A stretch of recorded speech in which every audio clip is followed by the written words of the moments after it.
Raphaël Lejeune, on en parlera de vos infos sur le budget, ça sera dans le journal de 7h. Avant, on va reprendre ce qui s'est joué quand même la semaine dernière avec ces votes différents sur la partie recettes du budget des députés dangereux à qui on ne devrait pas laisser faire la loi, selon vous. Bah oui, alors je vous ai quitté la semaine dernière, il y a 10 jours, en vous parlant des sous-doués qui allaient voter le budget. Eh bien, ça n'a pas manqué. On touche le pompon avec l'impôt sur la fortune improductive, un impôt sur le patrimoine avec un seuil de 1,3 million d'euros, mais dont le taux de 1% débute, lui, à 2 millions d'euros. Donc, entre 1,3 et 2 millions d'euros, il n'y a aucune taxation. Un impôt dans lequel, Dieu merci, on a enlevé les biens professionnels, sauf qu'on y met les assurances-vie en euros. Et alors là, moi, je suis ravi de voir le Rassemblement national, le MoDem et surtout le Parti socialiste reconnaître enfin que toujours plus de dettes, c'est quelque chose d'improductif. Je pense que tous les Français qui sont porteurs d'assurance vie en euros seront contents de le savoir. Je pourrais vous parler aussi de la surtaxe sur les multinationales en contravention avec pas moins de 125 conventions internationales bilatérales. C'est 26 milliards de taxes supplémentaires sur nos meilleures armes à l'étranger.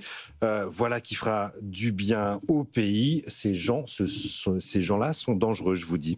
Il y a aussi la taxe sur les GAFAM. On s'est fait plaisir à peu de frais. Je peux vous garantir que cette taxe ne sera évidemment jamais appliquée.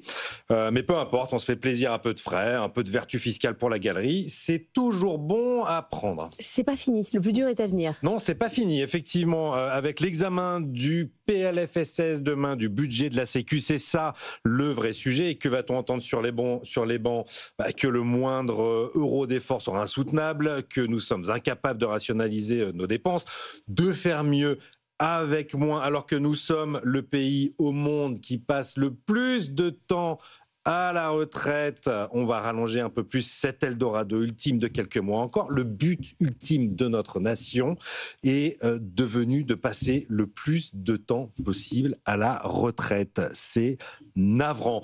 La suspension de la réforme a été votée en commission des affaires sociales, mais pas les économies, les 7 milliards d'économies sur le budget de la Sécu. Alors que le coût des retraites, évidemment, s'envole. On supprime tout ce qui est effort, le gel, c'est-à-dire la seule mesure paramétrique raisonnable, 2,7 milliards d'euros d'économie. Ce sera 2,7 milliards de dépenses en plus, dont une grande partie ira, selon le rapport de la Cour des comptes en début d'année, en épargne, puisque nos retraités épargnent 25% de leurs revenus. Voilà. Avec des assurances-vie en 100 euros. Comme ça, la boucle est bouclée. Je vous propose un permis à point, un permis de légiférer à point, moi, pour ces députés-là qui font absolument n'importe quoi. Je pense qu'on pourra en faire sauter quelques-uns. On va reparler du PLFSS avec Emmanuel Le Chiffre. Ça sera à 7h10. Vous en débattrez, parce que pour lui, c'est le pire budget de l'histoire. Ils ont bien fait de retoquer en commission des affaires sociales le dossier.